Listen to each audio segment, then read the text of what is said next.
So Al, when selecting microphones for a recording session, many items come into play. The song, style of song, the artist, the producer, instrumentation, musician, the recording space. What goes into when you choose a microphone in a session? What goes into it for you? The first thing I think about is the type of music, whether it's a male or female singer, who the manager is to make sure he doesn't bust my balls. The kind of music it is, and whether I'm going to be able to, if we're going to do vocals live and they want total separation, so I'm going to work in the vocalist will be in a vocal booth, or if I'm going to overdub the vocalist later. And I want to make sure that as we do the tracking and we record the vocalist, I want to make sure that if there's anything there that we're going to use, matches up with what I'm going to use when we overdub. So I'm trying to figure out what mic will work best in both places. My initial go-to microphone is the Neumann U47. That's my favorite vocal mic, and that usually works 90% of the time. But sometimes on female vocalists, I'll use something else. I have a Brauner microphone that I like a lot. The Audio-Technica has the 5040, I believe. That's a great mic on female vocals. You know, it's one of those. When I start a session, I'll usually, if it's an artist I don't know, I'll have 2 or 3 microphones set up, ready to go. And we'll check them out quickly.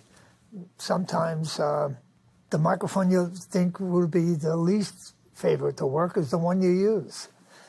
Can I tell a little story here about doing a session? I was doing the Breezin' album with George Benson, and we had everybody in the room, all sitting around the drummer. George was right there, sitting and playing.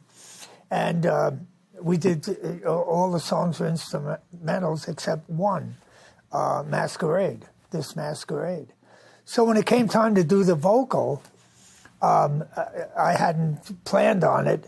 And they said, okay, we're going to do the vocal now. So I figured since he's sitting right in the middle of the room, the drums are right there, we'd overdub the vocal. So I looked around and I grabbed an EV666 and just stuck it on his voice, figuring, well, you know, this is a microphone you can hammer nails into. Yeah, absolutely.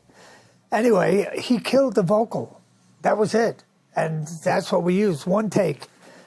So the next album I started to do with him, I had a beautiful Neumann U47 set up for the vocals. He said, no, he wants that that black mic, you know, that little mic. It took me a while to talk him out of it. But, you know, it just goes to show that it's the performance that really, really counts. And, you know, if you capture a good performance, even on a bad microphone, it's the emotion of the performance that is going to sell the record. And that's what happened with Masquerade. That record sounds great on the radio, and it's that cheap microphone. And that's it. And I'll try different mics and different preamps.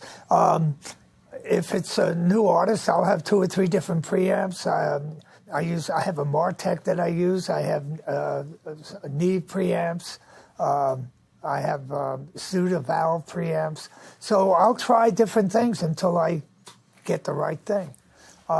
Usually I can tell in front, or if I hear something like a demo that they've done, what the texture of the voice is, so I know what mic to go to.